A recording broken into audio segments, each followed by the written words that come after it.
Wait. Welcome to episode number 108 of the Valley Sports Talk podcast. My name is Noah. If you're new here, I am one of the co-hosts, joined as always by my other co-host, I guess. That's pretty bad English, but we're wearing the same hat, which is kind of cool. Figure good timing on that hat choice. But Brandon, how are you today? Not bad. Yeah, I'm pretty good. Not a bad hat choice. Your English is great. Thank you. You can tell it's very hot out today. Oh, That it's kind of makes sense. stupid. Work must have been fun for I'm you. blaming I'm blaming the heat for why I'm babbling and can't get English out. But yeah. We're back, number 108. We had planned to today talk about the projected Four Nations Team Canada lines, as if you have listened to the podcast before and know we are from Canada. But I have to do something first, and I just have to grab something real quick. Sorry. No, that's backwards. Yeah, nice try.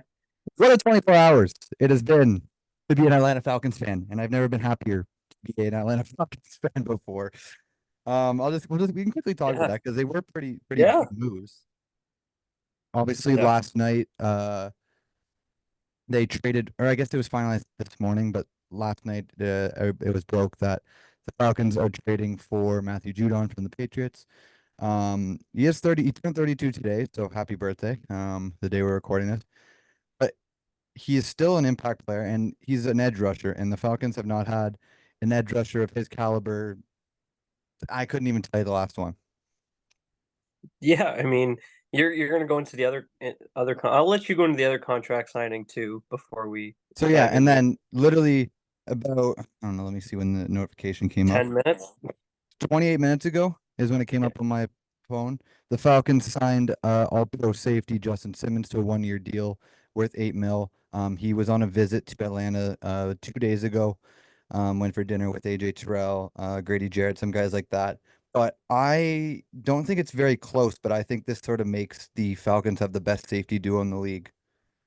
Oh my God. I don't Yeah. even, I With don't him and think it's Bates. I don't think it's particularly close either to the next team. I'm trying to think of another team that has two good safeties, and I'm like, there's not much coming to mind. Which is funny because Atlanta was always known for having a terrible defense, but now that Yeah, no they're kidding. they're going to be a dual-headed monster. Like if their offense isn't clicking one night, their defense will be able to keep them in games, and if their defense isn't keeping them in a game, their offense could keep them in a game. They're good on both sides of the ball now for sure. Yeah, you've always looked at it as even whenever Matt Ryan was here, like near the end of his career, or like the last couple of years, Atlanta's always had playmakers on offense, and it's always been their defense. They've never had playmakers other than like Grady Jarrett's been there for a while, and then they drafted AJ Terrell. He's sort of stepped up. They signed a couple linebackers that just tackle or just make tackles, and then they brought Jesse Bates in last off season. And then today, in the last 24 hours, they make two big splashes, two impact players that will help out this year. Um, yeah, Judon, I saw a cool stat. He has 34 sacks in his last 38 games. So Hey, pretty massive trade there. Another cool fact is last year was the first time in 20 years the Falcons had over 40 sacks as a team combined. And their two highest sack total people were Bud Dupree, who was 33. He retired this year, or maybe I don't know if he retired, but and then a 37 Calais Campbell. Those were the two guys yeah, that had the most sacks on the Falcons last year, and it was the first year in 20 years they had over 40 combined sacks as a team. Um, Obviously, these two signings were sort of brought upon by injuries. They had a couple two injuries where players had to be carted off the field in the first preseason game against the Dolphins. Both one was a rookie who they took in the third round, was an edge rusher, which may have been why the Judon trade sort of happened, and the other go figure, was a safety who apparently broke his ankle or something. He was a second year player. They were both were expected to play big roles. So, but I mean, bringing these two guys in, I think just solidifies this team as I think you could put the Atlanta Falcons now as a contender. Maybe at the back end of it, but I think yeah, that I think they're on that path. yeah. Definitely, it's a huge bolster to their defense. I mean, like you've been talking about, there's a lot of injuries in this preseason so There's been far. a Like lot. It's JJ crazy. McCarthy's out for seas. From Uh, meniscus, yeah. so it's Sam Darnold trained now for the Vikings. But I think not the Vikings, going back to the Falcons, I think it's not really a question on whose division it is anymore. Like I think before this, when we did our rankings, you could see a world where the Saints or the Bucks squeak into the number one spot. I don't think so anymore. I think this division firmly belongs to the Atlanta Falcons. I also think it shows where like Justin Simmons thinks the Falcons are because last week, like the week before, he went on a visit to the Saints. Like he was there for 2 days, the same thing he did with the Falcons. So it was really between those two teams, and obviously being division rivals. I think the fact that either the Saints are in very much cap trouble, so they might not have been able to offer Simmons much, but even him only getting a 1 year deal, he led the league in interceptions last year. Like the fact that he only got a 1 year deal worth 8 mil from the Falcons, I think shows that he believes that this team can compete this year and in a maybe a weaker division with the Panthers, Saints, and Bucks all being question marks. I mean, Bucks are probably the better of the three that I just mentioned, but the other two being question marks. I think that sort of Justin Simmons sees that this team can compete in 2024. 100%. He's getting up there in age, like you said, and he's looking as much as he's probably looking for money. He's also looking for a deep run, and he chose Atlanta out of the two teams. So I mean, that's he's been got to on be the a good feeling. Broncos his whole career, so I mean, can't get much Yeah, worse. exactly. Yeah, exactly. But yeah, those are the two sort of moves, I guess. I didn't plan to talk about football this episode until those sort of moves happened because we had talked about football the last two episodes. But I mean, those are two. I think even if it wasn't sort of my favorite team's moves, I think we still obviously would have mentioned them because they're two impact players. But yeah, let's get into some hockey. So if anybody's been living under a rock as a hockey fan, you know that this February in Boston, Montreal. They're doing something called the Four Nations Face-Off, where Canada, U.S., Finland, and Sweden will put together sort of a best on best tournament. This is probably the first time we've seen NHL players at international play since what? Other championship. Um, Probably the Is the first. World Championship the last time? I don't know. It's Is my mic working? it cut off, but it's back. Okay. I got an audio alert that my mic isn't working. Anyways, other than like the World Championships, which I don't really think I would consider that best on best NHL. It's got to be what 2018 Olympics? No, Yeah. Or 2018 no, was they didn't. 2018. Did they participate in the Olympics?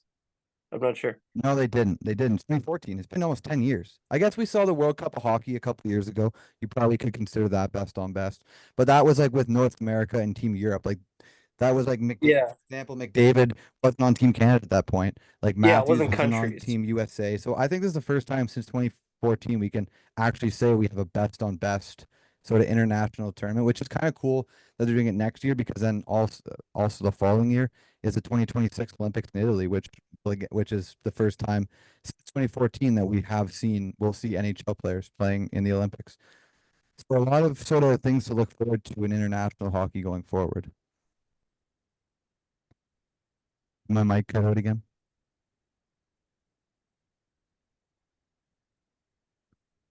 Can you hear me? Hello?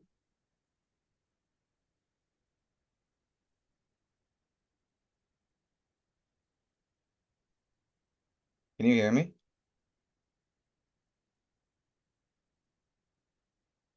Well, this is awkward.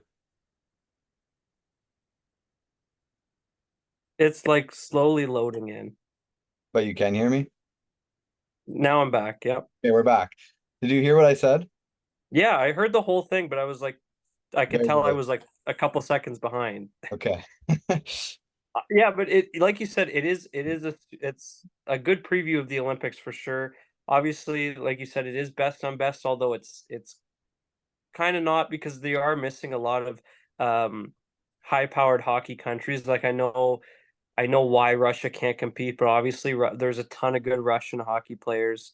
Yep, for sure. Um, uh, Czechia's Czechia's coming up. Like there's a lot of good countries, so only put it to four kind of sucks, but these are four powerhouse countries, so it For should be sure. fun. Other than Russia, these are obviously the four teams that not that I don't think 100%. Czechia can't compete, but these are probably the four teams that are most likely going to be fighting in Italy. Unless Czechia sort of, I mean, they have like guys like Pasternak and Andre Palat, those are the first couple guys from Czechia that come to mind. But yeah, let's dive into our projected lines. I know we talked before, you have a lot of honorable mentions and extras. It just shows how much talent there is in each sort of position group where these guys are probably playing first or second line on their normal team and they're in our extras. Where do you want to start? We can start wherever you want. All I'm right, easy. let's start with our goalies. Okay. Okay. Backbone. This is probably Canada's weakest spot. Um, Definitely. definitely compared to other teams, you got the States. Their three will probably be like Demko, Swayman, and Hellebuck, or maybe throw Ottinger in there. They definitely are goalies, but I guess you said you have five goalies. I have three. I was debating between two. So my starter is going to be Stuart Skinner. I know that I haven't been the biggest fan of him, but he did just lead the Oilers to a Stanley Cup final, Game 7. He played well in that final, so he's shown that he can do it on the biggest stage. So he's going to be my starter. Back him up is going to be Jordan Binnington. I just think he's a solid goalie. And then my two that I was sort of debating between, one might be kind of biased. I have Tristan Jarry as one of the four. I just think that he can play well with this team in front of him. And then my other one is Aiden Hill, but his sort of injury concern kind of scares me a little bit. Yeah, I actually flip-flopped your first two. I actually have Bennington starting over Skinner. Yeah, Um, I'd be completely okay with that. yeah, I feel like Binnington, although Skinner did just show it in these past playoffs, getting to Game 7 of the Stanley Cup Finals, Binnington actually won the thing. I Yeah. feel like when the Blues were defensive minded and that veteran team that won the Stanley Cup, he was a really good goalie. Obviously, the story of him coming in and being an impactful goalie right away was a cool story. But ever since then, his numbers haven't been the greatest. But neither have the St. Louis Blues. So you could say his numbers kind of equate to that. I still do think with a good team in front of him, he's a goalie that can put up some good numbers, which is why I'll put him ahead of Skinner because Skinner does have a great team in front of him and his numbers still aren't that amazing. Um, my third, I did go Hill just because, again, uh, a little bit older, where these two goalies are still pretty young. Hill adds a little bit of age to that, which is why my two honorable mentions were also super old Canadian goaltenders, just to be a third and to be veteran experience. So I didn't have your boy Jerry there. I was deciding my honorable mentions are Cam Talbot and even Marc Andre Fleury as a final kind of run, I'd just be because, okay with Rory being in there as the third over Aiden Hill, yeah, just to give that sort of veteran presence. Like he's that not was going to my obviously idea start, because but the yeah, third goalie isn't going to play, right? So to have you an hope at older guy least. like that, well, yeah. Anyways, you hope, and even if he does, I mean, Fleury could stand there. Yep. Um, so those were my two honorable mentions, just because they're old Canadian goalies who do have international experience and could provide some things for these young goalies. But ultimately, I did go Hill just because he is still the oldest of the three, and he also did just win a Stanley Cup where he was not projected to be a starter and came in and played that role really well. So if need be, he kind of has this experience of not dressing and immediately being put into play Being put in can do play. Yep. well. Very fair. Moving on to defensemen, I have two extras. So I guess three.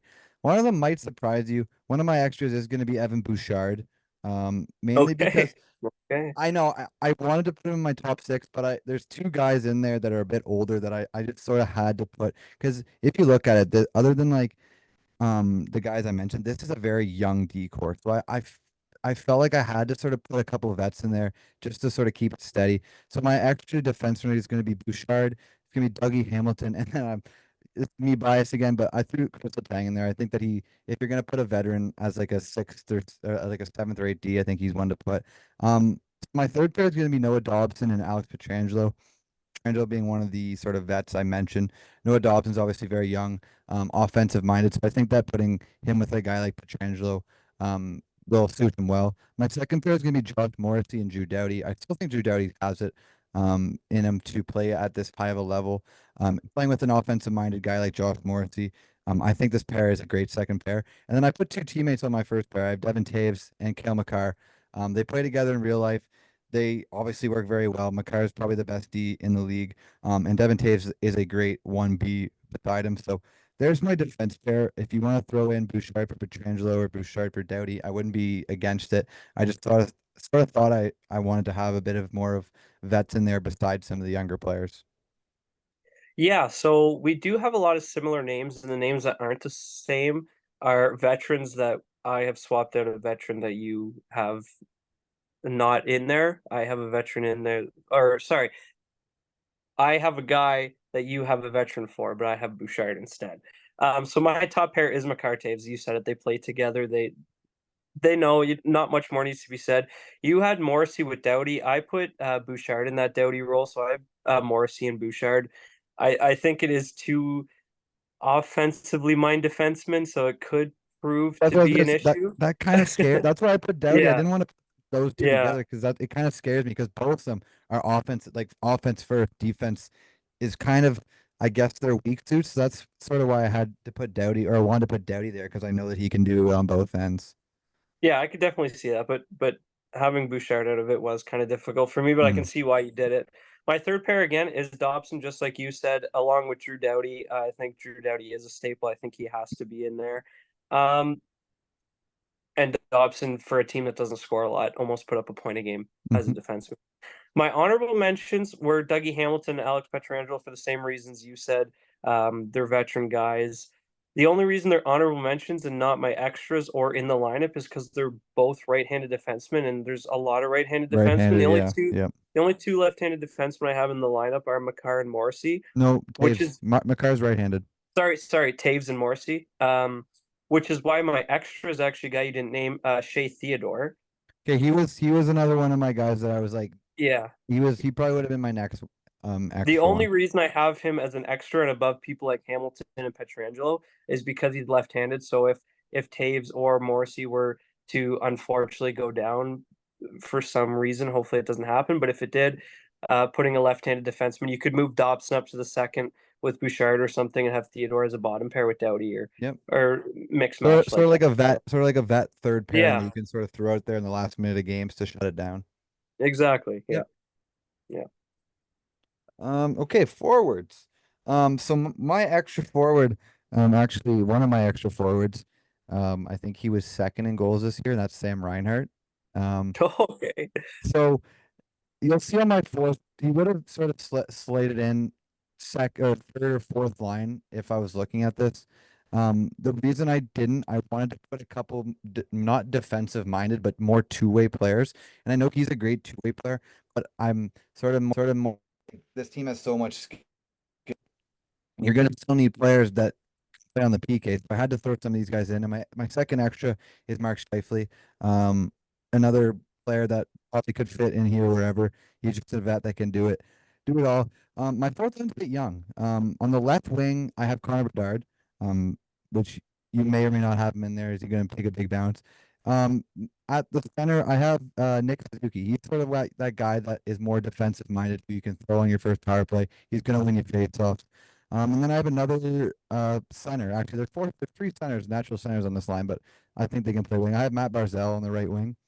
My third line, I have two.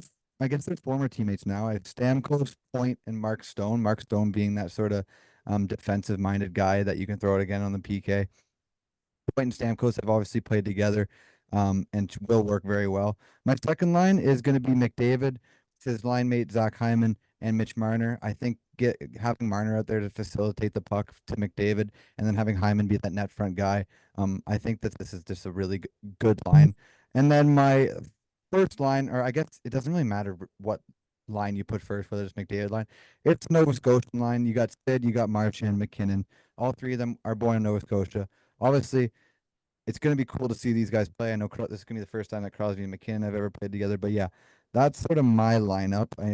I'm going to guess you have Reinhardt in there, and I'm completely okay with that. Like I said, all these guys it's so hard not to keep them out of the lineup because of all the skill there is on this team. Yeah, it's not like I can get mad at your lineup because it's so hard to do, but I have two guys in there that you didn't. My extras were I actually didn't throw Stone in there, but he is my extra along with Travis Konecny. I have both of them because they are wingers, and this lineup is loaded with The centermen. centers, So yeah. I don't think you need centers, which is why people like Suzuki, even Robert Thomas, or even like a fourth liner like John Tavares, didn't cross my mind just because they're centermen. And like I said, they got a lot of centermans. My fourth line is actually going to be Stamkos. I feel like he's a veteran, that veteran centerman they could use. And just because they were ex teammates and they know each other very well, I did put Point on that line, along with Alexi Lafreniere. I think Okay. it would be cool. it would I be saw cool to his get the name. young His guys in name there. his name crossed my mind, but I don't know. I feel like there's a lot of more a few other guys that sort of should I would pick over him, but I have no issues with him being No, I considered. could see that too. But if they're going to start preparing for the Olympics, which is still like 2 years away, are people like Mark Stone going to be able to play in that? Or there's a couple older people on this roster where I feel like if you're trying to get a roster potentially ready for the Olympics, you got to get some young guys in there. Um, which is why I threw a guy like Laugh on the fourth line with Stamkos and Point, who play really well together, and he can just gel off that. My third line is Barzell on the wing, along with Reinhart, with Bedard in the middle. Bedard's definitely going to be on the Olympic team, so I feel like he does have to be on this roster. And I think it just makes sense to put him um, in the middle as I mean, you got Barzell, who's also a centerman on this line. Reinhart can be a centerman, but definitely plays the wing a lot more. I think having a goal scoring Reinhart with Bedard and then the speedy Barzell on the side just makes a really good line. Um, Line two, I do have McDavid, Hyman, and Marner, just like you. And my top line is Marchand, Sid, and McKinnon. Sid and McKinnon have been asking to play together for a couple years now, so the coach ain't going to deny that. And Marchand's just a perfect winger to complement their two games. And then the second line, like you said, just having Marner facilitate the puck for McDavid and Hyman it would be a fun line to watch. So it's so tough to pick people, like you said, but all these lines could be first liners for sure. Like it feels so weird putting Stamkos and Point on a fourth line, but someone's got to It play them. feels weird, like you said, having I said I had the guy that finished second in Yeah, in the league in scoring as my extra forward just because I didn't or just because I wanted to think of more two-way players that I can put on the power on the penalty kill. But yeah, those first two lines, I think those are set. Like yeah, I yeah. think the third and fourth line you can filter some guys in, like me and you had one or two guys different. I think you can sort of try out a bunch of different guys in those roles. Um, but I think that obviously the first two lines are set, but I remember a couple or whenever this Four Nation thing was sort of announced, McKinnon got asked about it. How McKinnon is also a natural center, and he said, I think the first thing he said is, if I get to play with Sid, I'll move to the wing 10 times out of 10 or something like that. Give me a quick, I think me and you are going to be pretty obvious, or it's pretty obvious who the captain will be. I think that will be Sid. I think that's without question. Um, give me your or I guess maybe three. Give me three A's that people will get the A on this team. Okay, so Unless you disagree with me that Sid won't get the A. C. no, I think Sid will definitely get the A. I think this is a tournament where you just give not just give like saying like you just have to give them, they definitely deserve it, but where you give A's to veteran players who might have played national play before. So I think Drew Doughty's a staple. I think he will definitely get an A. You got to have a leader on the back end, even though I have him on the third pair. I think you have him on the second pair. He's still the leader on that back end. um I think obviously McDavid's going to get an A. I think those two are the guaranteed A's personally. I don't know if you disagree. And then the third one you got, I think it could go to anyone named Marchand, McKinnon, or Stamkos personally for me. Yeah, so obviously McDavid over Doughty is my first one because I think Yeah, yeah. obviously I wasn't going going in order, forward, but yeah. no, yeah, I know what you mean. Going forward, obviously I don't think after the Olympics Crosby will probably play another Team Canada game. So, even in the Olympics, Crosby will most likely make the team, assuming he's still playing by then. I think Sid should still be the captain at that that's point, what I I'd say. mean. He should still be the captain, but after that, obviously it's McDavid's country, McDavid's sort of team, I guess you guess. And then. I I also could someone like Steven Stamkos getting an A, because he has been on teams like this before. He was obviously the captain of Tampa Bay for however long he was there, 14 seasons or whatever. Another guy you mentioned was McKinnon and Marchand, but I could also see them maybe giving it to McCarr because he's another one of those guys where, or like they could do one of those things where, like McKinnon or Crosby and McDavid are CNA for both teams, but I know like the Leafs, I think some different players on away wore A's and some for home wore A's. Am I correct in saying that? Like, I don't think Matthews wore an A whenever they were away or something like that, or something like that, right? Yeah, I mean, we can go into the Leafs right after this because they did do a captain change. But I Yep. can't honestly, this is bad being Leafs, and I can't remember if it was home or away, but it was Matthews and Marner were the two Yes, they they switched. So traded back. I guess since obviously the Team Canada team has so many different possibilities at leader, I could see them doing that where maybe like a or maybe Crosby's obviously C. You could give McKinnon and McCarr sort of the A's for one game being two teammates, and then you could give it to McDavid and Stamkos or McDavid Doughty, McDavid Petrangelo, whoever you really care. I don't care who they give it to, honestly. Just based off this team has so many leaders and so many players that they could give it to. But yes, let's go into some what am I trying to say? Hockey news? Thank you. For Leafs for it news. being middle of August, there was a lot of news. I know we're in the dog days of sort of summer. I guess NFL training camp starting to ramp up. Players are starting to make their way back to their um I guess team cities NHL wise. I know a couple Penguins players are back in Pittsburgh starting to It's sort of getting get there. ready. We're getting there, which also means we're getting to school.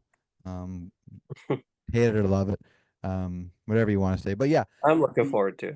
yeah, obviously always am. But the Maple Leafs named Austin Matthews the 26th captain in franchise history. Obviously, I guess you could say strip the C of Tavares, which technically they did do that. But it seemed like obviously Tavares was fully with it. What are your thoughts, opinions, concerns as a Leafs fan?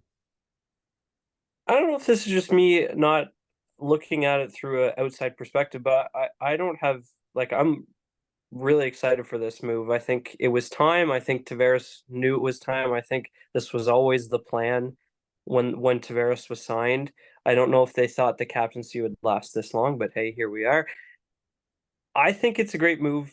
You look at the Leafs and what their problem has been, and obviously it's been playoff success. There's no hiding that. The Leafs can't get it done in the playoffs. And when you look at their play in the playoffs, they lack physicality, right? And you looked last year in the playoffs, and just if you looked at just the first round, I don't know the exact stat, but I'm pretty sure Austin Matthews was in the top 5 for hits in the first round. Like he was actually throwing his body around this year, and you could tell just by watching, which was actually nice to see. Where I don't feel like that's Tavares's game. I think he's a great leader, but I don't think he's very physical. Obviously, we've seen that in watching the Leafs. He kind of skates away from the brawls, and I think you need to see your captain going out there and hitting people, backing teammates up in the scrum. And not to say Tavares was a bad leader, but I think to have success in the playoffs, you need to see that your captain is all in and ready to go into battle and into the dirty areas. And basically what I'm just trying to say is I think Austin Matthews might be a better leader on the ice, where I think in the dressing room, I think Tavares is still that leader. But I Yeah, I, I love the move. yeah. Obviously, I'm not a Leafs fan. You being a Leafs fan, not that I was shocked by it because I agree with you. I think it was coming, but I was kind of shocked about it, if that makes sense. Um, just based on the fact that obviously Tavares is being okay with it, but um, I've just never seen. I don't think I've ever seen a player other than I guess Joe Thornton. I don't think other than that. I don't think I've seen a player stripped of captaincy while they were sort of with that team. But I definitely agree with it. I think it's kind of cool that Tavares was like, or it seemed on that press conference that he was completely supportive of it, Yeah. and supportive of Matthews. But obviously, Tavares is entering the last year of his deal, so there is a chance. I think he resigns with the Leafs as cheaper, obviously, but there is a chance that he won't be a Leaf after this season. So I think that's sort of giving them the year to sort of maybe Tavares be there to help Matthews out if he has anything, and just a new. I think like you said, it's time for a new voice in the room, and Matthews is that voice. So yeah, I was completely for it. Yeah, and I still believe I think instead of Matthews and Marner trading a home and away A's, it's just gonna be Tavares and Marner now. So it's not like he's not gonna be a leader anymore. He's still a leader on the team. From I mean, just from being a Leafs fan, you hear all the time that Tavares is a huge voice inside the locker room. But like I said, I just think his play isn't playoff leadership style play. Where I think Matthews is more towards that style. And I think it puts some pressure off Tavares. Like he's still a great hockey player. It just doesn't look as great because the contract's high. But it is his last year. The contract was always going to be high once you got to the last couple years. And I feel like this puts some pressure off him now. He can kind of just do his thing, not worry about being one of the biggest franchises in the NHL's captain. Um, so I think it's just good for everybody. So I mean, we'll see if it brings any playoff success to Toronto or not. That'll be yet to be seen. But it seems like everyone's okay with the move, and I was kind of surprised too, to be honest. Like you said, I thought with Tavares having one more deal, I agree with you. I think he's going to re-sign, but I kind of thought the captaincy was going to get shifted next year once Tavares signed his new deal. That was sort of my thoughts behind it. But we got 8 minutes left. I know since you still don't have your new computer and you're on your phone, you can't see the timer. But um, I figured why not test you on this? So I have this Well, hold score. on. Okay, Before you sorry, go on. test me, I got two other news Go for it. that we should talk about quick. The St. Louis Blues offer sheeting Oh yes. Broberg and Holloway. I forget how Um, I missed that. yeah, this did happen on Tuesday. So as we're recording on Thursday, we have not heard if They still have Edmonton's 5 days. planning to match. Yeah, they have till Tuesday. So we don't know what Edmonton's planning to do. Honestly, I don't know what your thoughts are. Holloway was like two and a bit, and Broberg was four and a bit, right? I don't. They can't afford that Broberg deal, That's what I especially mean. with I think Trout. So if they're gonna bring in, I think Broberg's gone. Um, I Broberg's going for I sure. think Holloway will be back. I think they will match him. They also have to keep. I think that this is kind of um funny that St. Louis did it because they know that Draisaitl is up for an extension, and the Edmonton Oilers are very close to the cap. And right now, I don't know if they can afford that extension. So this is a kind of a sneaky move by Doug Armstrong. 100%. But I am a little bit confused by the Broberg contract. I think that's very high. Personally, it's like 4.5 for 2 mil For for two two years. Sorry. years. I guess the Blues are kind of transitioning into a younger team, so it does kind of make sense. But there's no way Edmonton can afford that contract. Holloway for 2.5, honestly, or 2.3 or whatever it is. I think that's a decent contract for him. So I think even if Edmonton matches it, it's not a bad decision. Yeah, Um, obviously both players have already signed that because that's how offer yeah, sheets work. The players have to sign it.